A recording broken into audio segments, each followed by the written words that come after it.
Good morning সকলকে। আরেকটি নতুন ভিডিওতে তোমাদের সকলকে জানাই স্বাগত। আজকে সকালবেলা আমি উঠে দেখি দিদার উঠোন রং করা হয়ে গেছে, মানে উঠোন লেপা হয়ে গেছে। কালকে যেহেতু পৌষ পার্বণ, তাই আশা করি আমাদের সবার প্রত্যেকের বাড়িতেই উঠোন লেপা চলছে।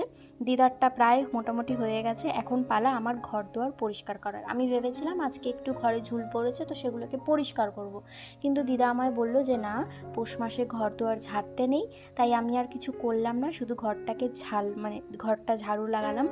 আর যেহেতু আমরা বাঙালি, আমাদের মধ্যে অনেক নিয়ম থাকে, সেই কারণে সেগুলোকে মানতে হয়। তোমাদেরকে আগের দিন দেখানো হয়নি বাথরুমের কাজটা কতদূর হয়েছে। মোটামুটি হয়েছে, আপাতত এটাকে আমি একটু ক্লিন করে নিই। ব্যাস, এটা ক্লিন হয়ে গেছে। এখন হচ্ছে পালা ঘর মোছার। যেহেতু আমার ঠান্ডার দোষ আছে, সত্যি কথা বলতে আমি প্রত্যেক দিন ঘর মুছতে পারি না। আমার যখন মনে হয় যে হ্যাঁ এখন ঘর মোছাটা দরকার, তখন আমি মুছি। কিন্তু এ বিষয়ে আমার মা বিশাল সচেতন, আমার মার প্রত্যেক দিন ঘর মুছতে হবে। আজকে আমার অনেকটা কাজ, যেই কারণে দিদা আমাকে সব কাজ বলে বলে দিল। এবার পালা হচ্ছে গিয়ে ঘর মুছে চা বানানোর।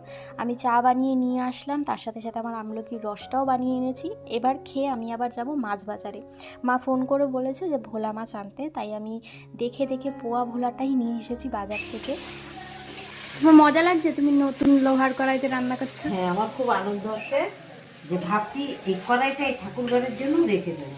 হ্যাঁ, রেখে দাও। তোমরা জানো এখন বাজে প্রায় 3:30, আমরা এখনও পর্যন্ত ভাত খাইনি। তার কারণ দিদা বলছে মা আসবে তারপরে একবারে ভাত খাবো। মাসি আর ঝুমা মাসি আর রুমা মাসি তো আগেই চলে এসেছে। আর তারপরে মা আসার পরে আমরা খাওয়া দাওয়া করে এখন আমরা পিঠা বানাতে বসবো। বাইরের উনুনেই পিঠা বানানো হবে। এইবার বাণীপুর মেলা থেকে দিদা অনেক কিছু কিনেছে বলে একটা লোহার কড়াই কিনেছে, একটা দা কিনেছে, আর তার সাথে সাথে ঠাকুর ঘরের জন্য একটা বটি কিনেছে। দিদার ইচ্ছা ছিল একটা সাজ কিনবে, লোহার সাজ কিনবে পিঠে বানানোর, কিন্তু সেই ইচ্ছাটা পূরণ হয়নি। হয়তো হয়ে যাবে, পরের বছর আবার হয়ে যাবে। বাড়িতে পিঠা বানানো চলছে, তার মধ্যে আমি আর মাসি আবার চলে গেছিলাম বাণীপুর ইতিনা হাটে। ওইখান থেকে আমাদের নেওয়ার দরকার ছিল চুন, যেহেতু ঠাকুরঘর রং করা হবে তাই চুন নিয়েছিলাম, তার সাথে সাথে দুধ নিয়েছিলাম। এই যে সাজের পিঠা, এগুলোকেই তো দুধে ভেজানো হবে। বাড়িতে এসে দেখি মোটামুটি এগুলো তৈরি হয়ে গেছে, আর এদিকে দুধও জাল দেওয়া হয়ে গেছে। এর মধ্যে একটু গুঁড়ো মিশিয়েছিল নাকি চিনি মিশিয়েছিল আমার মনে নেই। আর এই সাজের পিঠাগুলোকে জলে ভিজিয়ে ভিজিয়ে একটু নরম করে তারপরে এর মধ্যে ছাড়ছে। আমার সব থেকে বেশি ভালো লাগে এই পিঠাটা। এটা যখন বাসি হয়ে যায় না, তখন খেতে আরও বেশি সুস্বাদু লাগে।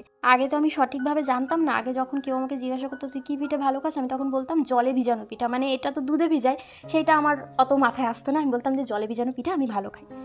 এখন তো পালা হচ্ছে পাটিসাপটা বানানোর। মাসি প্রথম পাটিসাপটাটা দিয়ে দিয়েছে, আর এটা খুব সুন্দরভাবে উঠেও এসেছে, কিন্তু তার পরেরগুলো এত বাজেভাবে উঠছিল যে কি বলবো। অবশেষে দিদা তারপরে